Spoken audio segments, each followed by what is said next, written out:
그렇기 때문에 우리 새해를 맞이해서 우리가 어떤 마음을 가져야 되느냐, 하나님이 주시는 말씀, 하나님의 섭리를 우리 중심에 두고 좌로 우로 여러 모양으로 정신을 차리고 승리하는 그러한 주의 종들 되었으면 좋겠습니다. 2025년도에 우리 교회 표어는 우리 교단 총회 주제와 같은 주제입니다. 다시 일어나 생명을 살리고 평화를 노래합시다. 오늘 예배 중에도 그러한 멘트를 함께 하기도 했는데, 모든 갈등 구조 속에서 하나님이 이루시는 구원 역사, 축복의 역사, 이러한 역사를 우리가 기억을 하면서 오늘 넌센스 퀴즈로 말씀을 한번 접근해 보려고 합니다.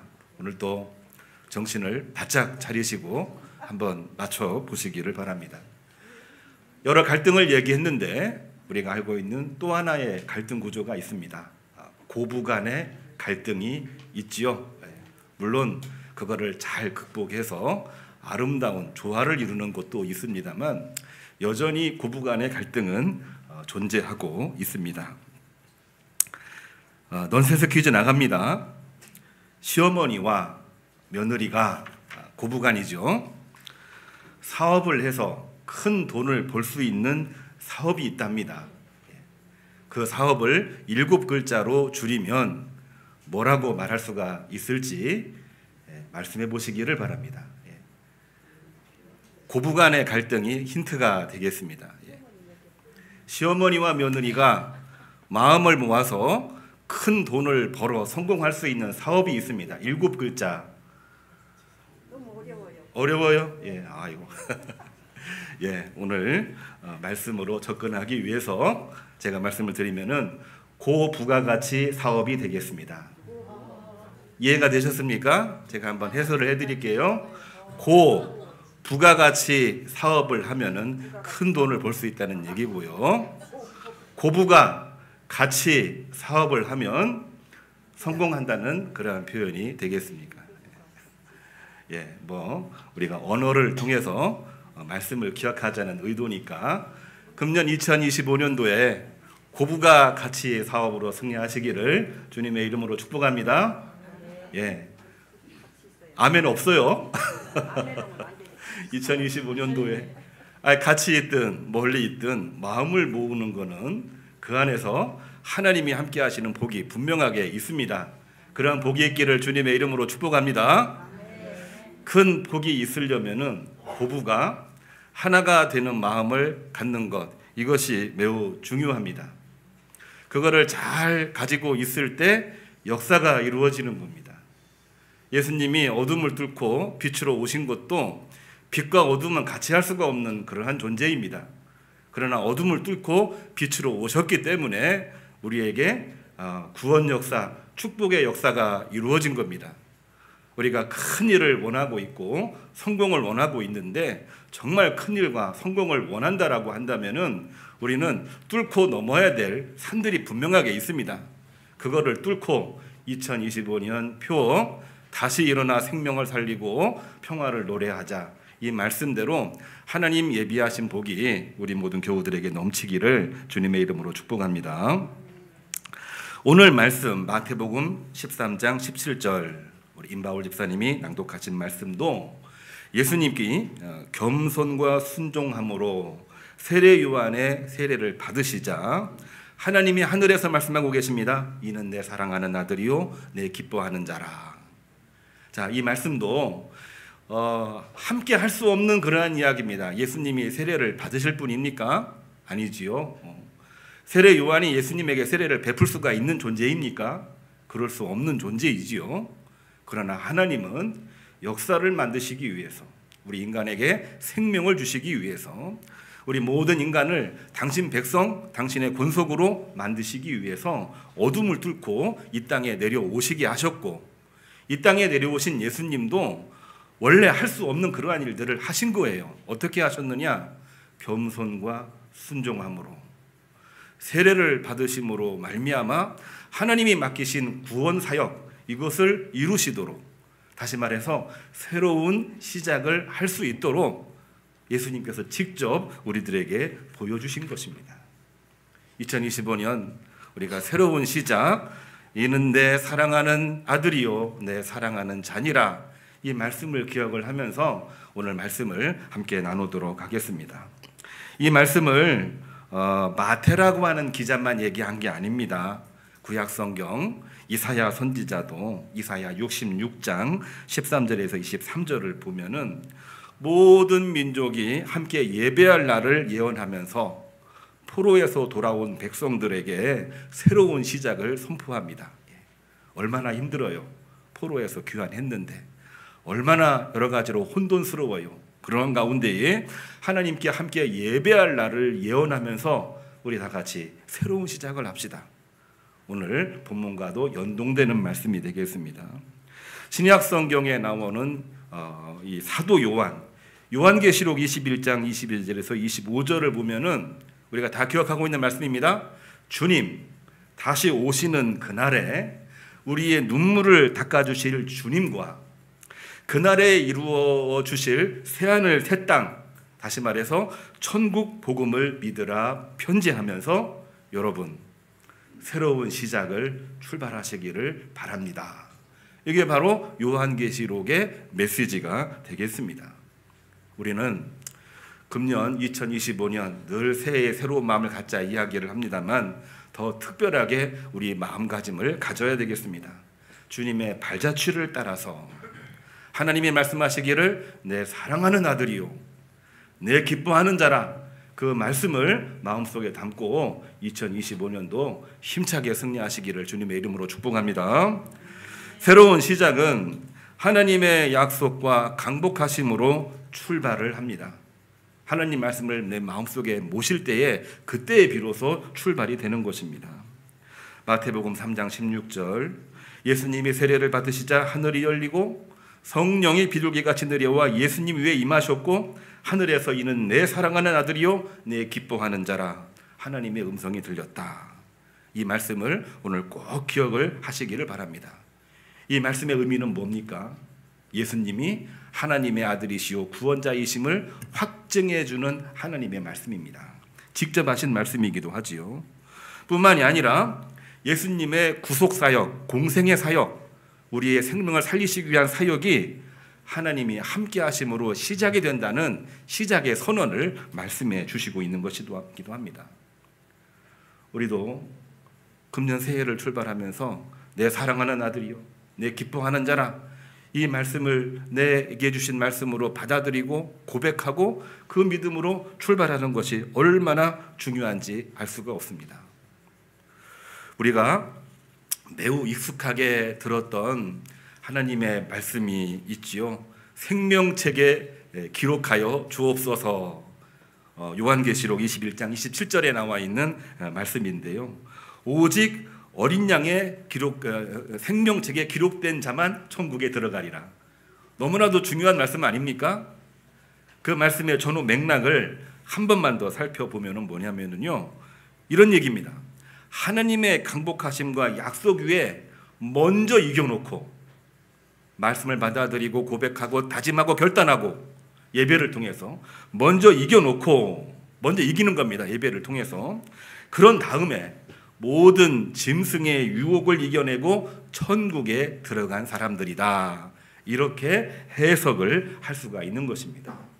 새해 주시는 말씀, 오늘 첫 번째 말씀인데요. 새로운 시작, 이는 내 사랑하는 자녀라, 이는 내 사랑하는 아들이라, 이는 내 사랑하는 자니라, 이 말씀을 내 마음속에 모시고 먼저 이겨놓고 금년 모든 일들을 기도로서 시작하고 승리하시기를 주님의 이름으로 축복합니다.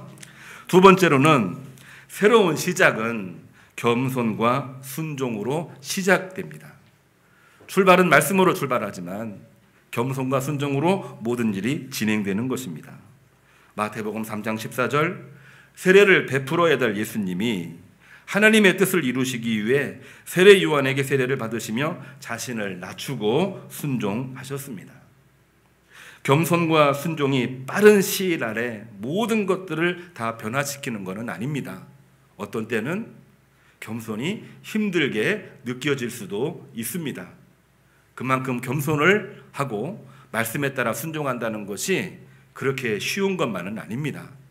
그만큼 겸손과 순종이 어렵다는 증거이기도 한데요. 그러나 그 믿음의 작은 한 걸음부터 하나님의 역사는 시작이 되는 것입니다. 어둠 뚫고 이 땅에 빛으로 오신 예수님도 그렇게 시작을 하셨고요. 뿐만이 아니라 예수님을 기다리고 있던 엘리사벳과 마리아도 믿음으로 출발을 했습니다. 우리가 성경을 보게 되면 아브라함도 정말 하나님이 주시는 말씀 따라서 순종하여 예비하신 가나안 땅으로 간 것도 그 어떤 큰 비전이 있어서 간 게 아닙니다. 순종하고 약속 위에서 그 길을 걸어간 것이지요. 모세도 마찬가지입니다. 미디안 실패한 삶의 여러 가지 억눌림에서 하나님의 부르심을 받고 먼저 말씀을 듣고 그곳에 간 것입니다. 엘리야도 마찬가지입니다. 승리했지만 도망갈 수밖에 없었던 엘리야, 호렙산에서 하나님의 세미한 음성을 듣고 나서야 하나님이 정말로 나와 함께 하시는구나 믿음을 가지고 불을 내리는 엘리야로 활동을 했던 인물이 바로 엘리야이기도 한 것입니다. 우리들에게 작은 한 걸음은 무엇입니까? 큰 것을 바라볼 때 우리는 서두르는 경향들이 있는데요. 금년 이제 시작 아닙니까? 서두르지 말고 작은 한 걸음부터 한 걸음 한 걸음 믿음으로 나가시기를 주님의 이름으로 축복합니다. 작은 한 걸음이 뭡니까? 아무리 힘들어도 예배 빠지지 말고요.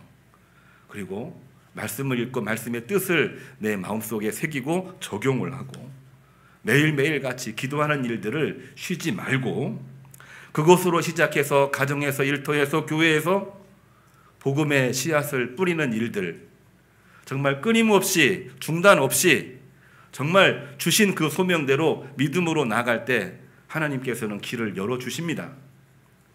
우리가 믿음으로 나갔을 때 언제 이루어졌는지 이루어 주신 것을 우리 스스로 고백하고 간증할 때가 있습니다. 왜 안 되지? 언제가 될까? 이런 염려 근심 속에 있는 분들이 계속 염려와 근심으로 살아가는 것을 보게 됩니다. 믿음에 충실하며 나갈 때에 겸손과 순종으로 나갈 때에 하나님께서는 우리의 모든 시공간을 초월해서 이미 이루어 주시는 줄로 믿으시기를 주님의 이름으로 축복합니다. 세상 가치로는 이해가 안 되는 부분이기도 합니다. 너무 경제적인 문제로, 너무 정치적인 문제로, 너무 개인 간의 관계 문제에 예민한 오늘날 현대의 모습을 우리가 보게 되는데요. 교회 내에서도 또 사회생활에서도 온전한 마음을 함께 나누는 일이 쉽지 않은 그러한 때입니다. 그 가치를 가지고 하나 되자 하지만 번번이 실패하고 갈라지는 것을 너무나 많이 보게 됩니다. 교회를 이야기하는 게 아닙니다. 모든 곳이 다 그렇습니다. 너무 많이 고도화되고 발달이 돼서 우리를 하나 되게 하지 못하고 하나님 앞에 서게 하는 것을 못하게 만드는 일들이 얼마나 많아지는지 알 수가 없습니다. 물질적인 문제 때문에 얼마나 많은 사람들이 등을 돌립니까? 자존심 때문에 얼마나 많이 마음이 상합니까? 정치적인 문제가 들어왔을 때 우리는 얼마나 많이 혼돈스러워합니까? 아무것도 이룰 수가 없습니다. 역사가 만들어지고 복음의 씨앗이 심겨지고 하나님이 우리에게 주시는 나에게 주시는 열매가 맺혀지는 순간은 어느 순간이냐? 작은 것이지만 믿음으로 고백하고 마음을 모으고 그 안에서 하나 되어 나아갈 때 하나님께서는 그 가운데 30배, 60배, 100배의 결실로 만들어 주시는 것입니다.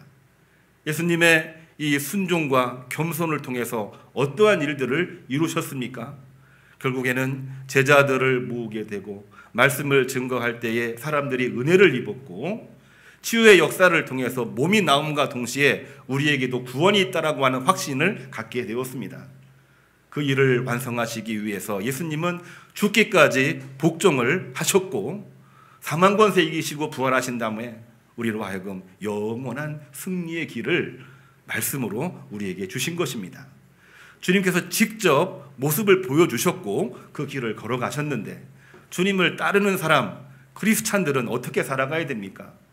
겸손과 순종으로 따라갈 때에 금년에 이루실 모든 일들 다 이루시는 줄로 믿으시고 승리하시기를 주님의 이름으로 축복합니다. 세 번째로는 새로운 시작은 하나님의 성령이 함께 하심으로 완결됩니다. 우리가 혼자 이 일을 하는 것처럼 느껴질 때가 많습니다.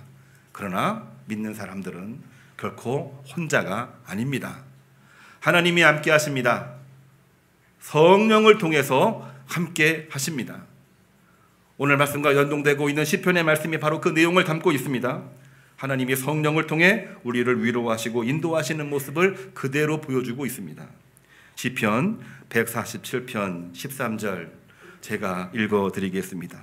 그가 내 문빗장을 견고히 하시고 내 가운데 있는 내 자녀들에게 복을 주셨으며 내 경내를 평안하게 하시고 아름다운 밀로 너를 배불리시며 눈을 양털같이 내리시며 서리를 재같이 흩으시며 그의 말씀을 보내사 그것들을 녹이시고 바람을 불게 하신즉 물이 흐르는도다.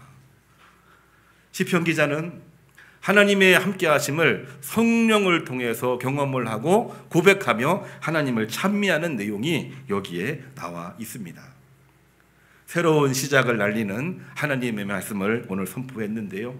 오늘 주신 말씀, 내 사랑하는 아들이요 내 기뻐하는 자니라, 이 말씀을 내 마음속에 모으시고 겸손과 순종으로 성령으로 함께 하시는 하나님과 함께 금년에 영광을 돌리고 마음의 소원이 이루어지고 다시 한번 기지개를 펴고 믿음으로 일어서서 승리하시는 주의 종들 되기를 주님의 이름으로 축복합니다. 주신 말씀에 따라서 우리 파송 찬양 주님 다시 오실 때까지 함께 부르겠습니다.